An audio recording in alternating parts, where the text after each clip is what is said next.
তো আজকে বেসিক্যালি চলে আসছি কল্যাণ জুয়েলার্সে, যেখান থেকে বিয়ের যাবতীয় গয়নাগাটি নেওয়া হবে।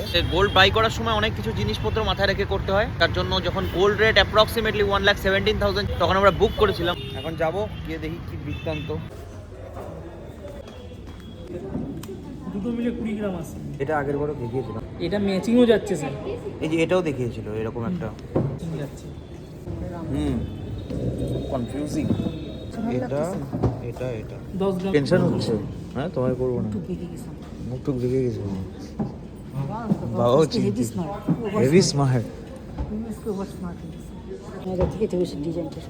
এটার তো হ্যাঁ, এটার ডিজাইনটা সুন্দর বেশি।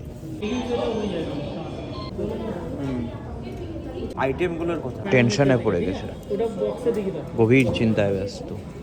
চিন্তা করতে করতে বাইরে চলে আসছি যেন একদম লাইভ পুরো পাটিগণিতের অঙ্ক যেরকম থাকতো না, এত পার্সেন্ট ডিসকাউন্ট দিলে কত পার্সেন্ট হবে, আর আমি অঙ্কতে আগাগোড়াই কাঁচা। আমি মাকে বলছি আর বাবাকে বলছি তোমরা দেখো, আমি বাইরে দাঁড়াচ্ছি। তবে অলমোস্ট নেওয়া ফাইনাল হয়ে গিয়েছে। চলে এসেছি বাড়িতে, যা পারচেস করার ছিল পারচেস করা হয়ে গেছে। অবভিয়াসলি আমি দেখাবো না এই ভিডিওর মধ্যে, সারপ্রাইজ। ইভেন আমার উডবি ওয়াইফকেও সেগুলো এখনো পর্যন্ত দেখানো হয়নি। বুঝলাম, আমি দুপুরবেলা গিয়েছিলাম হচ্ছে গিয়ে 2টোর সময় আমরা স্টার্ট করেছিলাম, আর এখন অলমোস্ট বেজে গেছে 8:30। শুধুমাত্র একটা পারপাসের জন্যই মাথার মধ্যে ক্যালকুলেশন করে ফাইনালি প্রকিউরমেন্ট করলাম।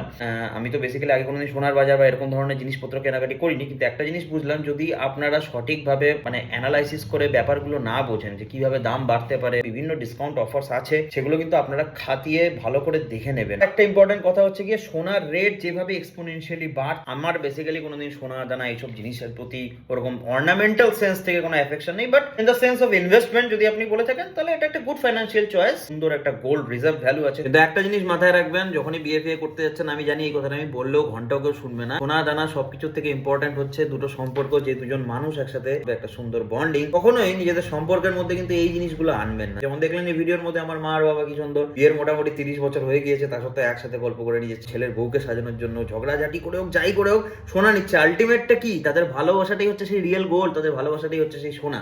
আমরা পারচেস করেছিলাম কল্যাণ জুয়েলার্স থেকে। তো এত সুন্দর ওনাদের কাছে collection, hats off to their collection. Kalyan jewellers শুধুমাত্র ভারতবর্ষে ডিল করে তা না, বিভিন্ন অন্যান্য দেশেও ওয়াইড রেঞ্জ অফ কালেকশন খুব ইম্পর্টেন্ট। কেন? কারণ এখনকার দিনে সোনার যে রেট আছে, অবভিয়াসলি আপনি 2-3 ভরি সোনা তো নিতে পারবেন না কোনো একটা গয়না। তো সব থেকে কম পরিমাণ হলমার্ক যুক্ত সোনা দিয়ে কত সুন্দর সুন্দর ডিজাইন বানানো যায়। তো অবশ্যই আপনারা একবার চেষ্টা করে কল্যাণ জুয়েলার্স ভিজিট করবেন। কোনো কল্যাণ জুয়েলার্স এর প্রমোশনাল ভিডিও না, বেসিক্যালি আমি কোনোদিন কোনো প্রমোশন করিও না, ইন ফিউচারে করবো না। তার কাছে যেটা সব কালেকশন আছে, সত্যিকারের কালেকশন আছে। গোল্ড রেট বুক যখন অ্যাপ্রক্সিমেটলি 1,17,000 ছিল, আমরা রেট বুক করেছিলাম। আর তাদের একটা নিয়ম ছিল, যদি রেট বুক করে থাকি, যদি রেটের থেকে পরবর্তীকালে কমে যায় তাহলে কমা রেটে দেবো, আর যদি কোনো কারণে রেট বেড়ে যায় তাহলে আমরা যে রেটে বুক করেছি সেই রেটে কিনতে পারবো। এটা একটা ছোট্ট ভিডিও ছিল, হালকা ব্লগের মতন। Thank you, piece.